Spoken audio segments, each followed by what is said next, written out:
اعوذ باللہ من الشیطان الرجیم، بسم اللہ الرحمن الرحیم۔ سب تعریفیں اللہ کے لیے ہیں جو وحدہ لا شریک ہے، وہی نیک لوگوں کا ولی ہے۔ لاکھوں کروڑوں درود حضور نبی کریم صلی اللہ علیہ وسلم پر اور ان کی آل پر۔ ناظرین، آج طبیعت بھی تھوڑی سی ڈسٹرب ہے، لیکن پھر بھی آپ دوستوں کی محبت کی وجہ سے ایک بہت ہی پاورفل عمل آپ کو بتانے لگا ہوں۔ جن لوگوں کو کبھی زندگی کے اندر مشکل پڑ جائے اور پیسوں کی ضرورت ہو تو سوال یہ پیدا ہوتا ہے کہ پھر کیا کرنا چاہیے۔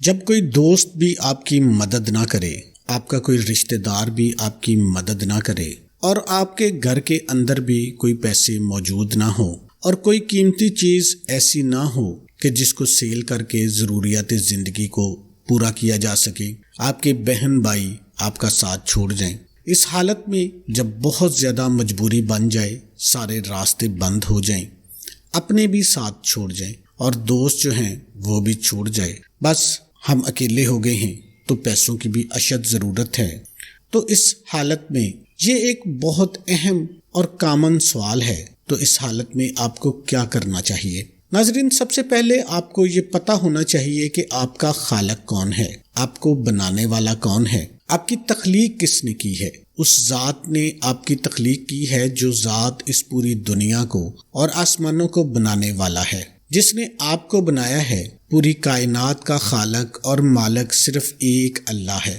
آپ کو پھر اس ذات کی طرف متوجہ ہونا پڑے گا۔ اگر اپنی زندگی کے اندر کوئی بھی بڑی سے بڑی مشکل آ جائے، ایک دفعہ کا واقعہ ہے کہ تقریباً 10 لاکھ کی ضرورت تھی، اپنے دوستوں کے پاس بھی نہیں ملے، اپنے رشتہ داروں سے بھی نہیں ملے، تو جب نہ ملے تو پھر کون سا عمل کیا جس سے مل گئے؟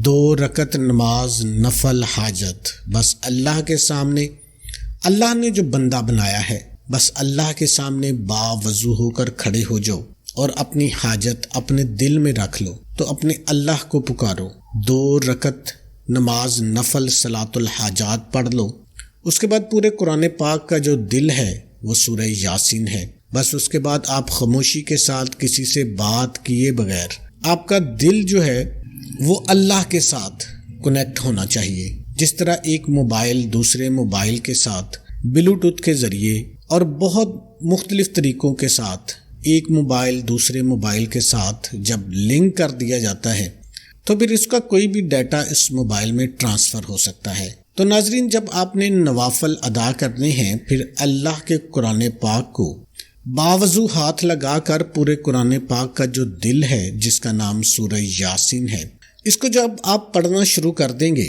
تو اس وقت آپ کا وجود، آپ کا دل اپنے رب کے ساتھ کنیکٹ ہو جائے گا۔ پھر آپ کو بڑا سکون ملے گا، بڑا مزہ آئے گا اور بڑی لذت محسوس کرو گے۔ تو جب آپ کو وہ مزہ اور لذت محسوس ہونے لگ جائے تو سمجھ لینا کہ آپ کا اللہ سے رابطہ ہو چکا ہے، آپ کی تار اللہ کے ساتھ مل چکی ہے، کیونکہ اللہ کو بڑی محبت ہے انسان سے۔ اللہ تعالیٰ آپ کی ماں سے 70 مرتبہ 70 گنا زیادہ محبت کرتا ہے اپنے بندے سے۔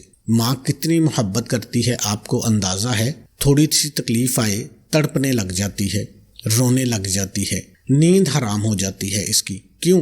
صرف اپنے کی بیٹے کی محبت۔ لیکن ناظرین، ایک ماں کی محبت سے 70 گنا زیادہ محبت میرا رب کرتا ہے اپنے بندے سے۔ تو جب آپ اللہ کی ذات کے ساتھ کنیکٹڈ ہو جائیں گے، اس کے بعد آپ کو فیلنگ آنا شروع ہو جائے گی، پھر اللہ کے سامنے ہاتھ اٹھا کر رو لینا۔ ایک آنسو جب نکلے گا آپ کا، سمجھ لو کہ اللہ کی مدد آ چکی ہے، کیونکہ انسان کا وجود انسان کے کنٹرول میں نہیں ہے، اس کو چلانے والی ذات ایک پیچھے ہے جس کا نام اللہ ہے۔ آپ خود دیکھ لو کہ آنکھ دیکھتی ہے، کیسے دیکھتی ہے؟ ساری کائنات کو دیکھ رہی ہے، اللہ کی بنائی ہوئی چیزوں کو یہ آنکھ دیکھتی ہے، اس نظام کو دیکھتی ہے۔ ماں باپ نظر آتے ہیں، بھائی نظر آتے ہیں، دوست احباب نظر آتے ہیں، کھانے نظر آتے ہیں، فروٹ نظر آتے ہیں، دنیا کی ہر چیز نظر آتی ہے۔ یہ کون ہے جو اس سسٹم کو چلانے والا ہے؟ پیچھے کون ہے؟ سوچو تو صحیح، بولنے کی طاقت کون ہے؟ جو پیچھے ایک طاقت ہے۔ کان سنتے ہیں، اس کے پیچھے کون سی طاقت ہے؟ انسان کو بنایا، جانوروں کو بنایا، اس کے پیچھے کون ہے؟ وہ فقط میرا اللہ ہے، جس اللہ کو بھول چکے ہیں۔ تو ناظرین، جتنے پیسوں کی اشد ضرورت ہو، یہ عمل کرو جو میں نے بتایا ہے۔ اس عمل سے انسان کی اللہ نے ضرورت کو پورا کیا، اس ضرورت کو اللہ نے پورا کیا۔ عمل تو یہی ہے کہ 2 رکعت نماز صلاۃ الحاجات، اس کے بعد سورہ یاسین صرف 3 دفعہ پڑھ لو، پھر کمال دیکھو، دعا کرو، میرا رب جھولی بھر دے گا۔ اس عمل کو آپ کسی بھی وقت کر سکتے ہیں، جب بھی آپ کو ضرورت ہو۔ اچھی طریقے سے وضو کرو، کیونکہ طہارت اللہ تعالیٰ کو بہت پسند ہے۔ اچھے طریقے سے وضو کرو، ایک ایک اعضاء کو اچھے طریقے سے دھو۔ کوشش کرو جب آپ وضو کرو تو اس طریقے سے کرو کہ اللہ پاک خوش ہو جائے، ایسے دل لگی کے ساتھ آپ نے وضو کرنا ہے۔ اس کے بعد جائے نماز پر کھڑے ہو جانا ہے۔ کوشش کرنی ہے آپ اکیلے ہوں، کوئی آپ کو تنگ کرنے والا نہ ہو۔ آپ نے خشوع و خضوع کے ساتھ صرف 2 رکعت نماز صلاۃ الحاجات کی پڑھنی ہے۔ سورہ فاتحہ کے بعد آپ نے 3 دفعہ سورہ اخلاص پڑھنی ہے، کیونکہ سورہ اخلاص اللہ تعالیٰ کی تعریف ہے۔ کوئی بندہ آپ کو کہتا ہے، کوئی بھی انسان، کوئی بھی ایسی چیز، یا کوئی بھی آپ کو کہتا ہے، کوئی بت پرست کہتا ہے کہ فلانا رب ہے، فلاں میرا خالق ہے، فلاں مجھے یہ چیز دیتا ہے، تو اس کے سامنے یہ سورہ اخلاص رکھ دو۔ یہ اللہ کی تعریف ہے، اللہ کو پہچاننا آپ نے سورہ اخلاص سے ہے۔ جو سورہ اخلاص پہ پورا اترتا ہے سمجھو وہ اللہ ہے، جس میں اللہ تعالیٰ کی وحدانیت ہے۔ قل هو اللہ احد، اللہ ایک ہے۔ اللہ الصمد، اللہ بے نیاز ہے۔ بے نیاز کی جو ڈیفینیشن ہے، یہ اگر آپ کو سمجھ آ جائے تو آپ کے بیڑے پار ہو جائیں گے، کہ ایسی ذات وہ کسی کی برائیوں کے باوجود اس کو معاف کر دے۔ کون پوچھنے والا ہے؟ وہ تو بے نیاز ہے۔ کسی کی اچھائیوں کے باوجود آپ جتنی مرضی اس کی عبادت کر لیں، وہ پکڑ کرنے پہ آئے، کون ہے اس کو پوچھ سکتا ہے؟ وہ کسی کو حساب کتاب کے بغیر ہی جنت میں داخلہ فرما دے، کون ہے اس کو پوچھنے والا؟ وہ بے نیاز ہے۔ کہ اللہ الصمد لم یلد ولم یولد ولم یکن لہ کفوا احد، کہ اس جیسا کوئی بھی نہیں ہے، کہیں پہ بھی دیکھ لیں کوئی بھی نہیں ہے۔ تو آپ نے گڑ گڑا کر سورہ اخلاص کو 3 دفعہ پڑھ لینا ہے۔ 2 رکعت نفل صلاۃ الحاجات کی پڑھ لیں، اس کے بعد آپ بیٹھ جائیں، قرآن پاک کو سامنے رکھ لیں، کیونکہ جب آپ نماز پڑھتے ہیں تو آپ اللہ سے باتیں کرتے ہیں، لیکن جب آپ کو لگے کہ اللہ مجھ سے باتیں کرے تو آپ قرآن پاک پڑھا کرو۔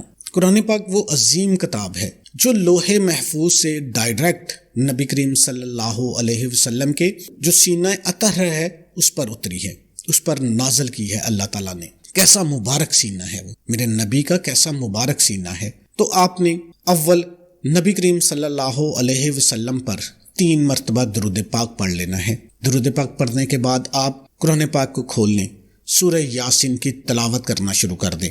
کوشش کریں ترجمے کے ساتھ اس کو پڑھیں، اگر ترجمے کے ساتھ نہیں ہے تو آپ ویسے ہی ڈوب کر ایک ایک لفظ پر غور کریں۔ سورہ یاسین کو صرف 3 مرتبہ پڑھ لیں، اس کے بعد دوبارہ پھر درود شریف پڑھ لیں، اپنے ہاتھ اٹھا دیں، اللہ تعالیٰ سے گڑ گڑا کر مانگنا شروع کر دیں، سجدے میں جا کر مانگنا شروع کر دیں۔ ایک آنسو صرف اگر آپ کی آنکھ سے نکل آیا تو سمجھو آپ کا بیڑا پار ہو گیا۔ اس کے بعد آپ جو مانگو وہ آپ کو ملتا جائے گا۔